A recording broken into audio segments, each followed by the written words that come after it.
Hello viewers, আসসালামু আলাইকুম। প্রিয় দর্শক বন্ধুরা, আপনারা বাংলা শস্য বিমায় যদি আবেদন করতে চান তবে আবেদনের সময়সূচি দেওয়া হয়েছে 15ই ডিসেম্বর থেকে 31শে ডিসেম্বর পর্যন্ত, অর্থাৎ আগামী 1-2 দিনের মধ্যে আবেদন শুরু হয়ে যাবে। 15ই ডিসেম্বর থেকে দুয়ারে সরকার ক্যাম্প শুরু হবে, সেখানে আপনারা এই ফর্মটি পেয়ে যাবেন।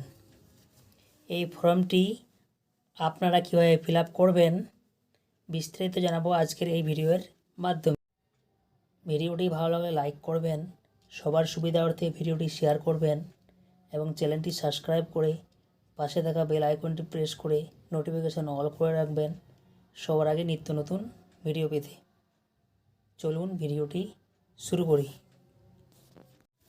সবার প্রথমে আপনারা ফর্মটিকে ভালোভাবে পড়ে নেবেন। পড়ার পরে আপনারা ফর্মটি বাংলা অথবা ইংলিশেও ফিল আপ করতে পারবেন। সবার প্রথমে এখানে লেখা আছে কৃষকের নাম। এই লাইনটিতে আপনারা কৃষকের নামটি লিখে দেবেন, যেন এই ফর্মটি ফিল আপ করা হচ্ছে। পিতা অথবা মাতা অথবা স্বামী অথবা অভিভাবকের নাম এই লাইনে আপনারা লিখে দিবেন। তারপরে এখানে নিচে দেখতে পাচ্ছেন এখানে বয়স, এই জায়গায় বয়সটুকু লিখে দিবেন, যার নয় ফর্মটি ফিল আপ করা হচ্ছে তার বয়স কতটুকু হচ্ছে টোটাল করে এই জায়গায় বয়সটুকু বসিয়ে দিবেন। তারপরে লিঙ্গ, পুরুষ হয়ে থাকলে আপনারা পুরুষে টিক মারবেন, আর স্ত্রী হয়ে থাকলে আপনারা স্ত্রীতে টিক মেরে দিবেন। ভোটার কার্ড এপিক নাম্বার আবশ্যিক, এই জায়গায় কিন্তু ভোটার কার্ডের নাম্বারটি আপনাদের অবশ্যই বসাতে হয়ে যায়। এই লাইনটিতে আপনারা ভোটার কার্ডের নাম্বারটি বসিয়ে দিবেন।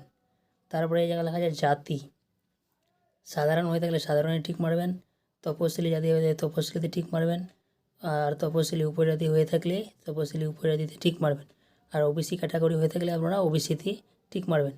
যে কোনো একটিতে আপনারা ঠিক মেরে দিবেন। তারপর এখানে মোবাইল নাম্বার, এই লাইনটিতে আপনারা মোবাইল নাম্বারটি বসিয়ে দেবেন, যে চালু মোবাইল নাম্বার আছে। তারপর আধার কার্ডের নাম্বারটি আবশ্যিক, এই জায়গায় আধার কার্ডের নাম্বারটি বসিয়ে দেবেন। তারপর এখানে লেখা আছে বসবাসের ঠিকানা, মৌজা অথবা গ্রামের নাম। এই লাইনটিতে আপনারা মৌজার নামও লিখতে পারেন অথবা গ্রামের নামও লিখতে পারেন, যে গ্রামে বসবাস করেন।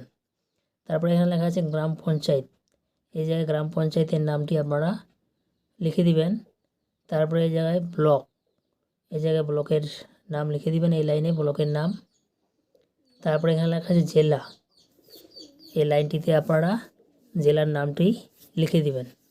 তারপরে এখানে লেখা আছে কেসিসি আছে, আপনার যদি কিষাণ ক্রেডিট কার্ড হয়ে থাকে তাহলে এই এতে আপনারা রাইট করবেন, আর না তাহলে আপনারা নোতে টিক মেরে দিবেন।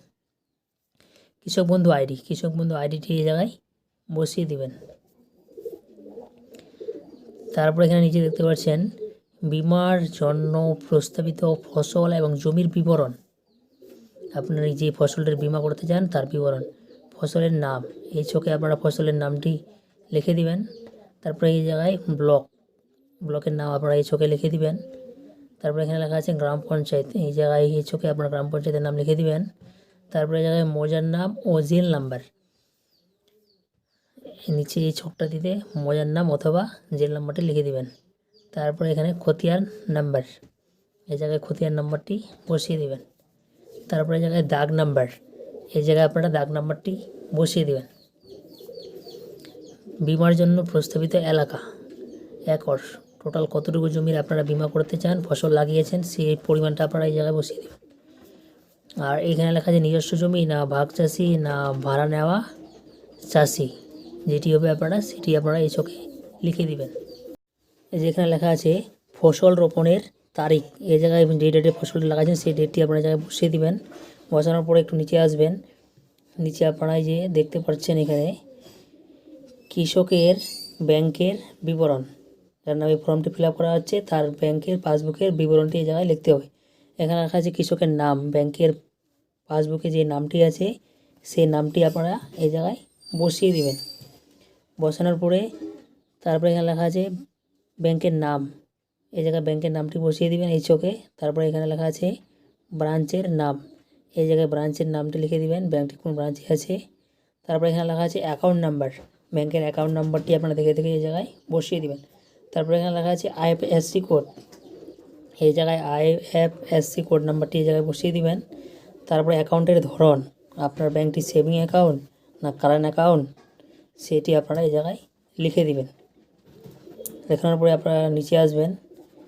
নিচে এই যে বাঁ সাইডে আপনারা দেখতে পাচ্ছেন, এখানে এই যে বাঁ সাইডে সাক্ষীর সই, এই জায়গায় আপনারা যে কারো একটা নাম সাক্ষী হিসাবে আপনারা এই জায়গায় সিগনেচার করিয়ে নেবেন। করানোর পরে ডান সাইডে আসবেন। ডান সাইডে এখানে দেখতে পাচ্ছেন এখানে কৃষকের সই বা টিপচাপ, এই জায়গায় যার নামে ফর্মটি ফিল আপ করা হচ্ছে তার এই জায়গায় সিগনেচার করে নেবেন। তারপরে নিচে আসবেন। নিচে আপনারা এখানে দেখতে পাচ্ছেন শ্রী বা শ্রীমতী, এই জায়গায় কৃষকের নামটি আপনারা লিখে দেবেন এই লাইনে। তারপর এখানে পিতা, স্বামী অথবা অভিভাবক এই লাইনে আপনারা লিখে দেবেন। তারপরে এই জায়গায় লিখে দেবেন গ্রাম পঞ্চায়েতের নাম লিখে দেবেন আপনারা যে গ্রাম পঞ্চায়েতে বসবাস করেন। তারপরে এই জায়গায় ব্লকের নাম লিখে দেবেন, যে ব্লকে বসবাস করেন সেই ব্লকের নাম। তারপরে এই জায়গায় জেলার নামটি লিখে দিবেন, যে জেলায় আপনারা বসবাস করেন সেই জেলার নাম আপনারা এই জায়গায় লিখে দিবেন। তারপরে এখানে লিখে দিবেন তারিখ, যে ডেটে আপনারা ফসলটি লাগাইছেন সেই ডেটটি আপনারা এই জায়গায় লিখে দিবেন। তারপরে লাইনে আপনারা লিখবেন কী ফসল লাগাইছেন, কী ফসলের জন্য আপনারা বিমা করতে চান সেই ফসলের নাম। তারপরে লাইনে লিখবেন আপনারা কতটুকু পরিমাণ আপনারা জমির বিমা করতে চান সেই পরিমাণটা আপনারা এই জায়গায় এই লাইনে আপনারা লিখে দিবেন। তারপরে এখানে আবার এখানে লেখা আছে শ্রী বা শ্রীমতী, এই জায়গায় আপনারা নাম লিখে দিবেন কৃষকের। তারপরে লাইনে আপনারা লিখবেন ব্যাংকের নাম, আপনার ব্যাংকটির নাম কি আছে সেই ব্যাংকের নাম। তারপরে এই জায়গায় লিখে দিবেন শাখা, যে ব্যাংকটির শাখাটা কোথায় সেই শাখার নাম আপনারা এই জায়গায় লিখে দিবেন। তারপরে এখানে লিখে দিবেন অ্যাকাউন্ট নাম্বার, এই জায়গায় ব্যাংকের অ্যাকাউন্ট নাম্বারটি আপনারা লিখে দিবেন। আর এই জায়গায় আপনাদের ফিল আপ করতে হবে না, যে জমা নেবে যে অফিসার তারা এই জায়গায় সিগনেচার অথবা সিল সই করে আপনাদের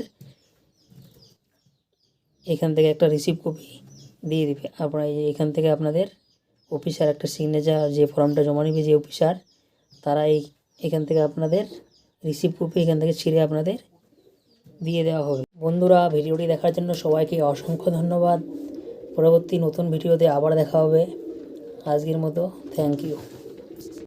ফর্মটি ফিল আপ করার পরে আপনারা এর সাথে জমা করবেন ডকুমেন্ট আধার কার্ডের জেরক্স, ভোটার কার্ডের জেরক্স, ব্যাংকের পাসবুকের জেরক্স ও খতিয়ানের জেরক্স।